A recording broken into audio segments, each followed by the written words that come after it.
Yeah,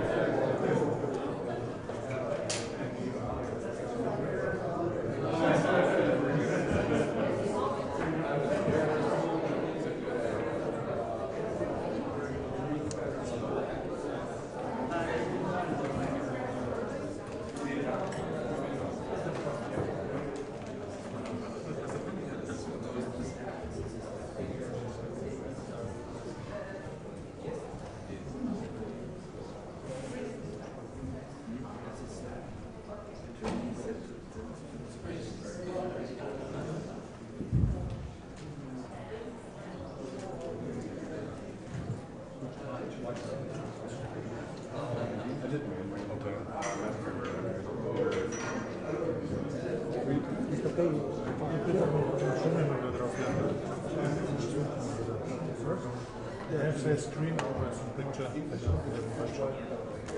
Yeah.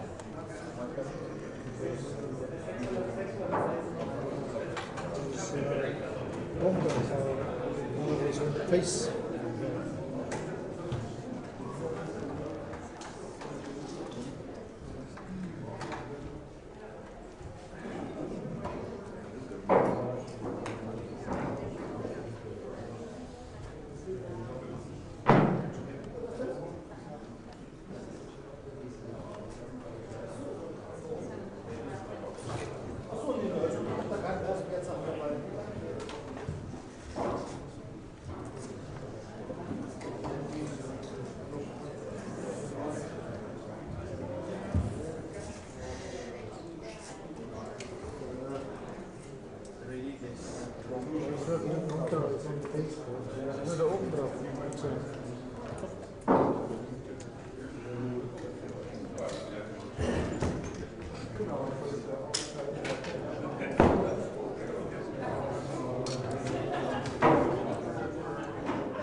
Have you guys gotten your audio check yet? Play balance, everything you need? Great shot. Yeah. People sitting here.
20-minute warning, 2-0.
Test 1, 2, 3. Reporter question asking microphone test 1, 2, 3. Media, can you hear the reporter? Yes, good. Thank you.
Kommt der aber wahrscheinlich noch.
Two-minute warning. 2 minutes.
Also 15.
Kurz angedeutet, was zu sagen? Ah, nee, doch nicht.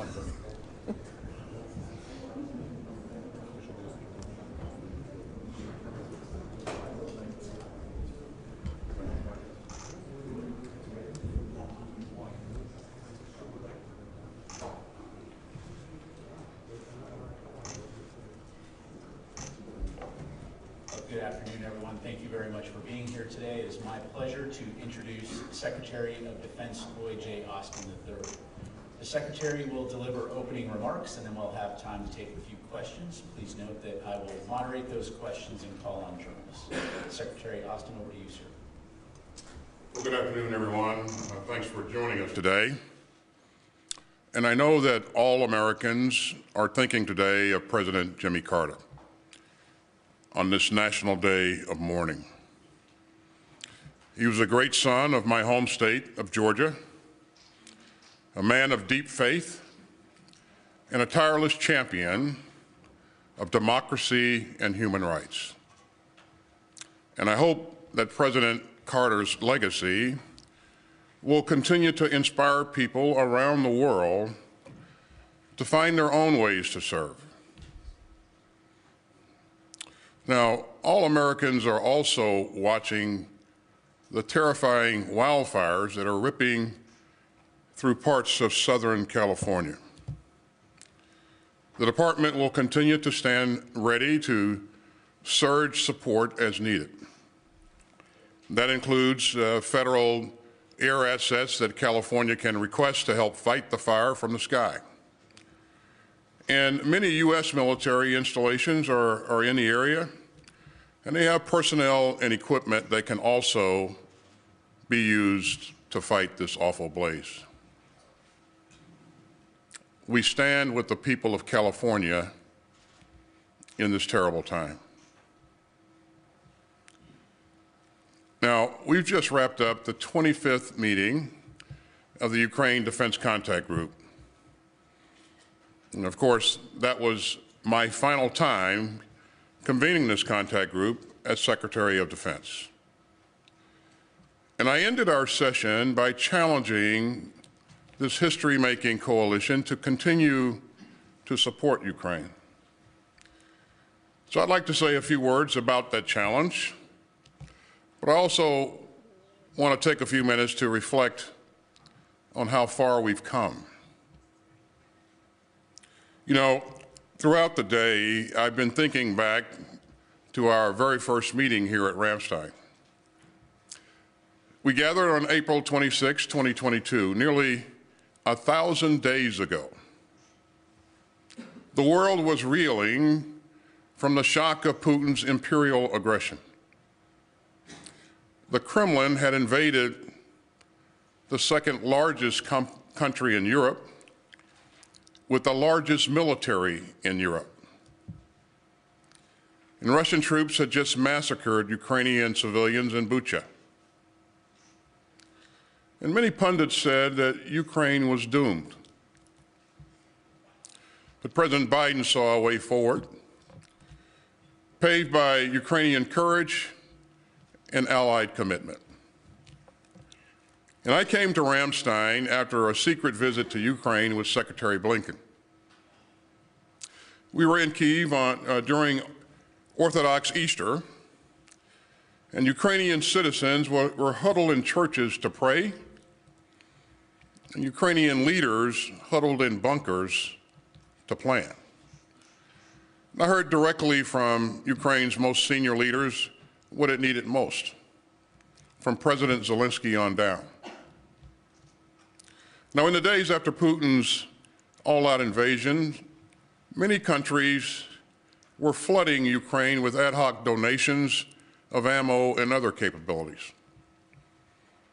But I knew that if Ukraine was to survive, we needed to coordinate that security assistance. And we needed to do so in a way that met the evolving nature of the fight. So I convened Nations of Goodwill right here at Ramstein, and I carried with me the urgency that I heard in Kyiv just hours earlier. So I opened our hastily arranged first meeting by urging some 40 countries to build a common understanding of the situation in Ukraine.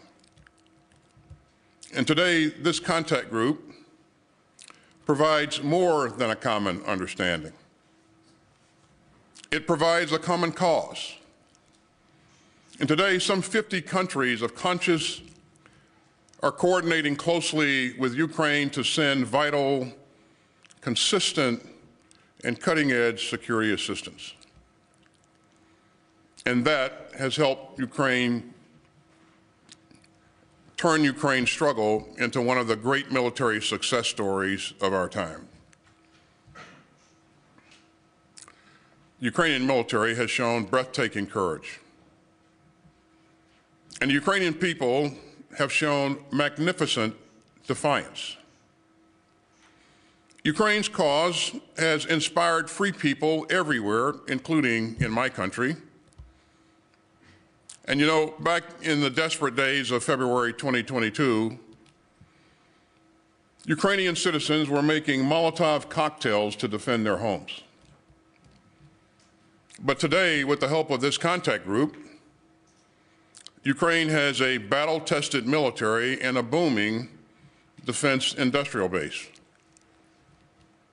We're meeting the most urgent needs of Ukraine's troops, even as we're building Ukraine's future force. And over the past 3 years, we've helped coordinate striking improvements to Ukraine's capabilities, all while managing our own readiness. Now, we know that no single capability will turn the tide. So we have always stayed focused on what works and on the combined effect of Ukraine's capabilities You know, Ukraine has started to fly fourth-generation fighter jets. It now fields advanced Western air defense capabilities. And it produces and operates state-of-the-art unmanned systems. All of this positions Ukraine to defeat Russian aggression today and to deter Russian aggression tomorrow. And so our work has changed the course of history. Now, I am deeply proud of the assistance that the United States has provided to Ukraine. And President Biden's support for Ukraine has never flagged. And Ukraine has also had strong bipartisan support in Congress. Since February 2022, we have stayed laser focused on providing Ukraine's defenders with the capabilities that they have needed at each stage of the fight. First, artillery and rockets have been fundamental to this war. Since 2022, the United States has provided Ukraine with more than 2 million artillery rounds and more than 20,000 rockets, all while maintaining the readiness of our own forces. Second, we relentlessly pushed to provide Ukraine with air defense systems and missiles to defend its skies, its cities, and civilians. Third, the department is working to support Ukraine's drone industry. And fourth, we surged other critical capabilities to Ukraine, including HIMARS, ground combat vehicles, javelins, and much, much more. And time and again, we've seen the huge significance of these combined capabilities. In fact, many of these lower key capabilities have had a far greater battlefield impact than some higher profile systems that we've also helped to provide, including F-16s and Abrams tanks and ATACMS. In a war like this, no single capability is game-changing. As I said in Kyiv in October, what matters is the combined effects of your military capabilities and staying focused on what works even as the fight evolves. Now, the Ukraine crisis exposed some shortcomings in our defense industrial base. We still got a lot more work to do. But we have galvanized our own defense industry, investing nearly $70 billion at home to produce capabilities for Ukraine and replenish our own stocks. And so we still face major challenges ahead. But as a founder of this contact group, I am very proud of the way that our allies and partners have stepped up. Since April of 2022, the contact group's other members have committed more than $60 billion in direct security assistance to Ukraine. Ukraine's needs on the battlefield have evolved over the past 2.5 years, and so have the contributions of the coalition. Denmark, Finland, Germany, the Netherlands, Norway, Poland, Sweden, and Spain have joined to provide Ukraine with more Leopard tanks. Germany has developed and led its immediate action on air defense initiative, which has spurred partners to pledge more than $1 billion to support Ukraine's air defenses. The Czech Republic has led a dozen countries in surging critical munitions through the Czech Initiative, which coordinated the delivery of hundreds of thousands of rounds of artillery ammunition last year. And Denmark and the Netherlands have provided Ukraine's first F-16 fighter jets. And Canada, and Denmark, and France, Romania, the UK, and the US have found creative ways to train Ukrainian pilots. And Ukraine's partners have provided broad and sustained support, from Patriot and Hawk air defense systems to thousands of armored vehicles. And so all told, contact group members have committed more than $126 billion in security assistance to Ukraine.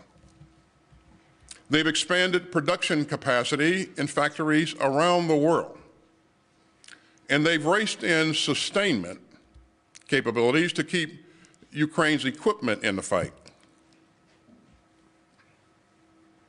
So this coalition has become the arsenal of Ukrainian democracy. It has become an engine of global security. And this contact group has become the most consequential global coalition in more than 30 years. The contact group's mission is now driven by its 8 capability coalitions, with support from the national armaments directors. And today, 14 countries and Ukraine lead these important coalitions. They focus on Ukraine's Air Force, armor, artillery, demining, drones, information technology, integrated air and missile defense, and maritime security. And today, the ministers of defense here endorsed each of the coalition's roadmap for Ukraine's future force. Now, each roadmap lays out an efficient and sustainable approach to helping meet Ukraine's long-term and near-term capability needs. And that's how this contact group has produced so much progress. By working together for our shared security interests and by standing together for our shared principles. And the battlefield results have been plain. Since 2022, Russia has suffered more than 700,000 casualties in Ukraine. Now, that's more than Moscow has endured in all of its conflicts since World War II, combined. Russian casualties in Ukraine now surpass 2/3 of the total strength of the Russian military at the start of Putin's war of choice. In November 2024 alone, Russia lost nearly 1,500 troops a day. You know, volunteers cannot make up for these stunning losses. And so the Kremlin has been reduced to scouring Russia's jails and coercing contract soldiers. Moscow has even rushed troops from North Korea into a war that they don't belong in. That's another clear sign of Putin's desperation. North Korean forces have suffered more than 1,000 casualties since they enlisted last December in Putin's war. And of course, there are other estimates that are far north of that. Meanwhile, the economic cost to ordinary Russians of Putin's imperial fantasies has also been staggering. The Kremlin plans to spend about 40% of Russia's 2025 budget to keep up with the contract group's support to Ukraine. Now, that's a 25% increase from last year. Meanwhile, the Russian ruble has continued to plummet. The Kremlin has become more isolated. And Russia's global stature and strategic position have continued to decay. And so Russia has paid an appalling price for this indefensible war. Yet Putin has not achieved a single one of his strategic objectives, not one. In fact, Putin was so bogged down in Ukraine that when the vicious Assad dictatorship in Syria collapsed after more than 50 years, all he could do was watch. Russian troops had to race to haul equipment and personnel out of Syria, which had once been a centerpiece of the Kremlin's global ambitions. Putin's failure to save the Assad regime is a stark warning to the few remaining countries that might align themselves with the Kremlin. Now, I am deeply mindful of the anguish that Putin has inflicted on Ukraine. For Ukraine, these have been years of tragedy, of entirely unnecessary agony caused by one man's imperial greed. In my final hours at Ramstein as Secretary of Defense, I mourn for every Ukrainian man, woman, and child killed in Putin's murderous war. And I salute the Ukrainian troops who are fighting so bravely for their country and for their freedom. And this coalition has had their backs for nearly 3 hard years of war. And we must not stop now. So I'm leaving this contact group not with a farewell, but with a challenge. The coalition to support Ukraine must not flinch. It must not falter, and it must not fail. Ukraine's survival is on the line, but so is all of our security. Putin wants to avenge a fallen empire and to rebuild it. The Kremlin's assault starts with Ukraine, but it will not end there. And the dangers are global. Putin wants a world where empire tramples sovereignty, a world where conquest trumps human rights, a world where tyranny bulldozes democracy. Every autocrat on earth is watching to see whether Putin gets away with it. And so this coalition must continue to stand foursquare with Ukraine and to strengthen Ukraine's hand for the negotiations that will someday bring Putin's monstrous war to a close. Now that road is challenging, but all the alternatives are far worse. No responsible leader would let Putin have his way. As I have said, peace is not self-executing.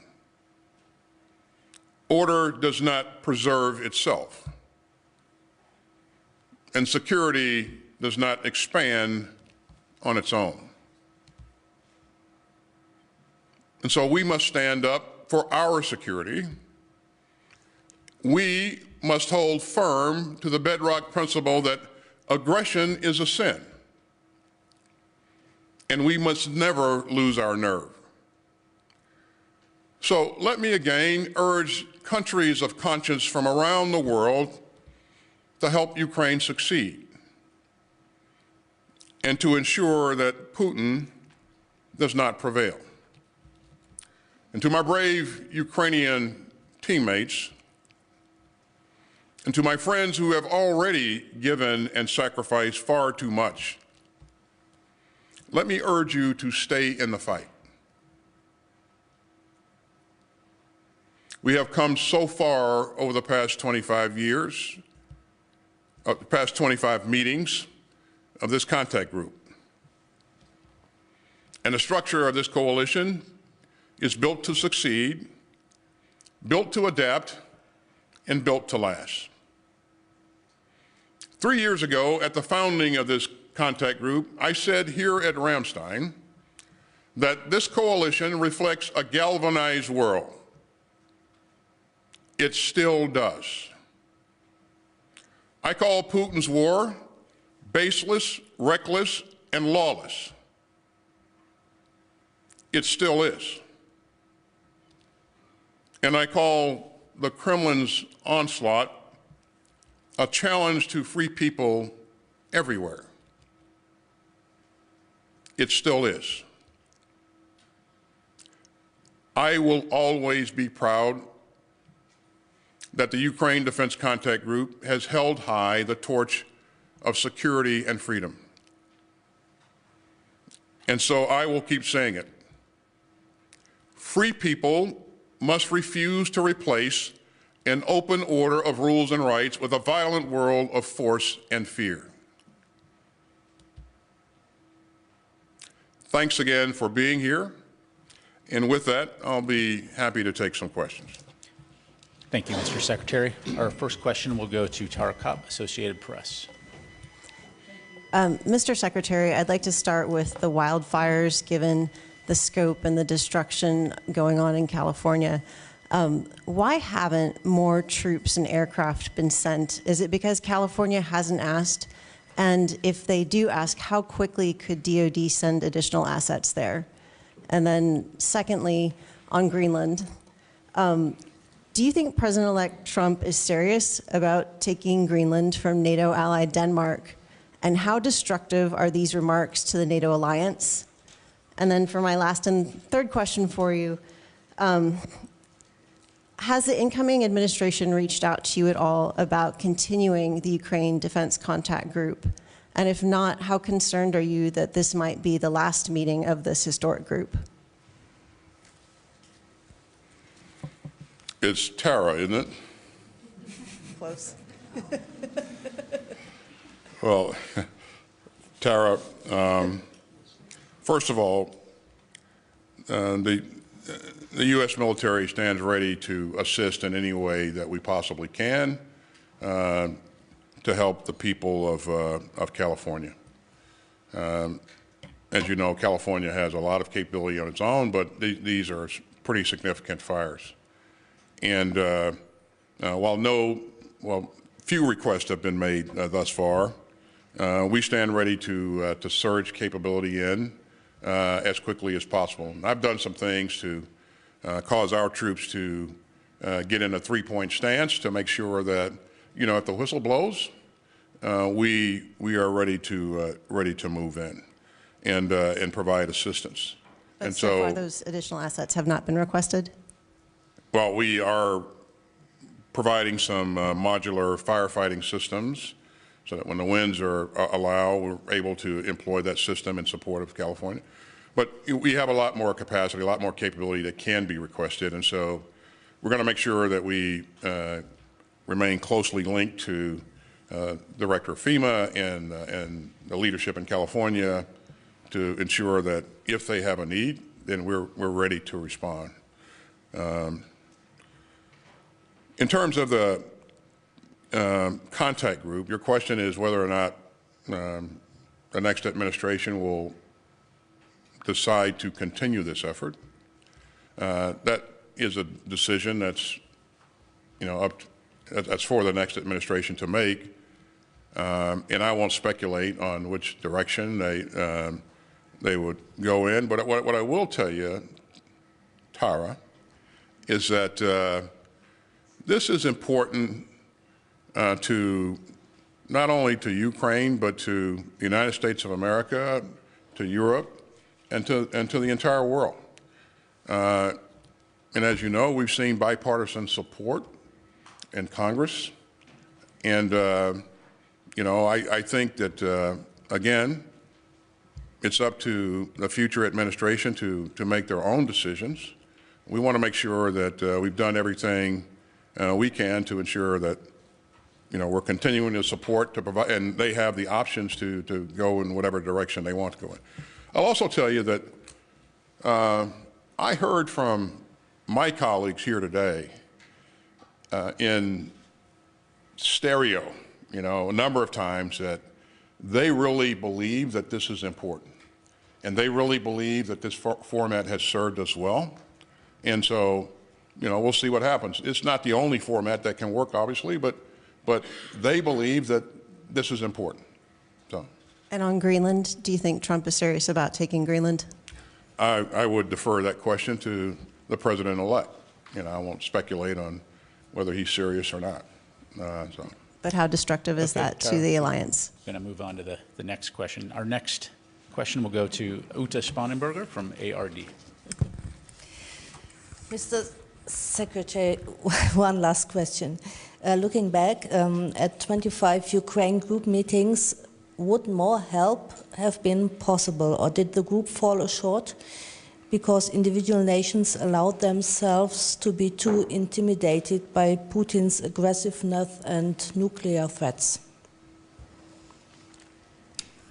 So, Uta, you just heard me say that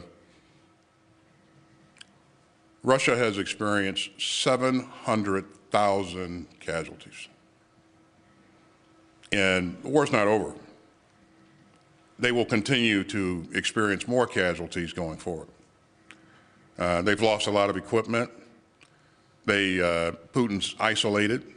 You know, he doesn't have the ability to project combat power as he would have had in the past, and we saw that with Syria. So I think I would challenge as to whether or not Ukraine has fallen short. I think Russia is falling short. Those numbers of casualties, without accomplishing a single strategic objective, that's unthinkable. Unthinkable. So I think you know, this format and our ability to rush urgently needed security assistance into Ukraine has been quite remarkable. We've done that at a speed and volumes that have not been seen in the past. So I really applaud the work that the team has done together, but there's more to be done, and we clearly recognize that. And we're going to continue to do everything we can to help Ukraine for as long as we can. Thank you, sir. Our next question will go to Carla Babb, Voice of America. Hi, Mr. Secretary. Thank you so much for doing this. Since you mentioned the remarkable nature of what you've done the past 3 years, I want to focus on what happened today. And are the commitments and the roadmaps made today for Ukraine by the capability coalitions enough to give Ukraine the upper hand this year, or will it simply keep them in the fight? And then, since you mentioned the fall of Assad, on Russia's recent loss of its bases in Syria, has that affected Russia's ability to support its military presence in Africa and the Middle East? And then finally, the Justice Department has acted on behalf of the Pentagon in your final days in office to enforce plea deals in the 9/11 cases. Why is this so important to you? And is deferring justice to families who have been waiting more than 20 years in limbo potentially denying them justice? Carla, tell me what your first question was again. First one is about the capability coalition's commitments. Is it enough to give Ukraine the upper hand, or will it keep them in the fight? The capability coalitions, I think, are doing tremendous work to build the future force for Ukraine, even as countries continue to support Ukraine in the current fight in a very credible way. And so as we look at what the capability coalitions are doing, and when things come into play, when they become available in terms of capability, it is quite impressive. And what I've seen from countries that are part of these capability coalitions is that they are absolutely committed to working hard to ensure that that capability comes to life in a expedient time, matter of time. So I'm optimistic about what we're doing with the capability coalitions. I do believe that it will provide the means to continue to modernize Ukraine's military, which will help it accomplish other things in the future. And if you think back at where we were when this fight started, it was a military based on Soviet equipment and, used a lot of Soviet doctrine.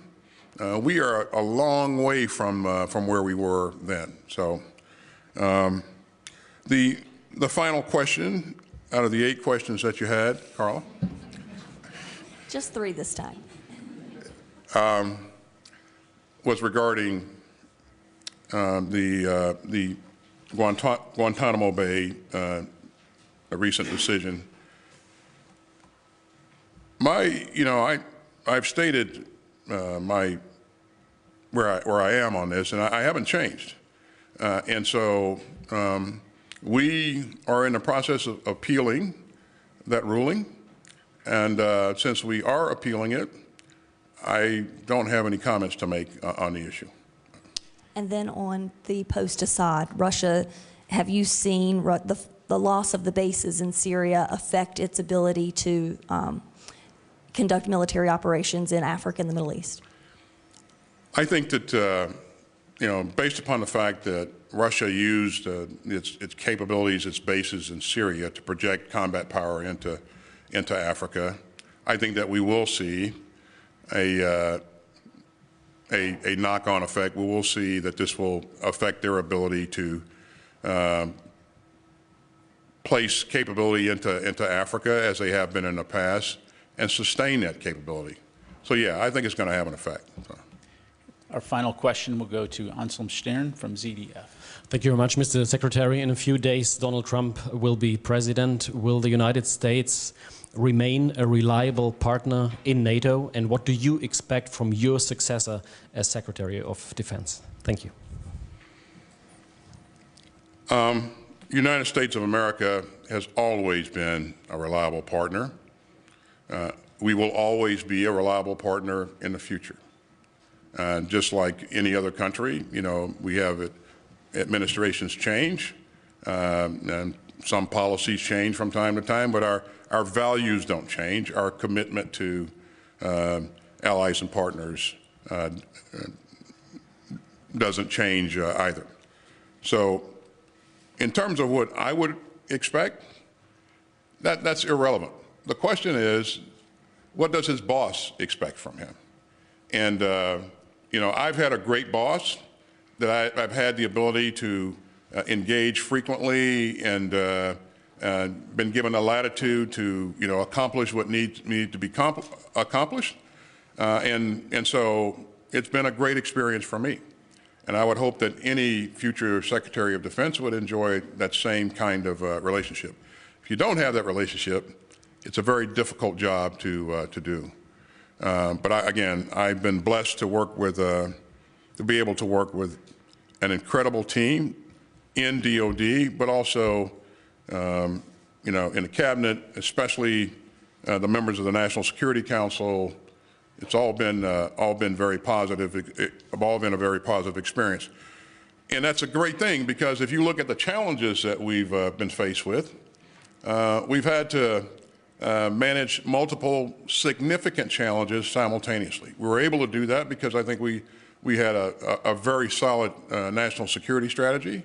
My boss continued to resource us in a way that allowed us to execute that strategy, and so it's been a pretty good experience for me, and I have thoroughly enjoyed having the opportunity. And I think if you look at where we are right now, our adversaries are weaker. Our relationships with our allies and partners are stronger. The economy is as strong as it's been in a long time. And so I think we're in pretty good shape. And Patrick, I think that's the last question. Thank you, Mr. Secretary. That was the last question. This concludes our press briefing, ladies and gentlemen. Thank you for joining us today. All right. Thanks, everybody.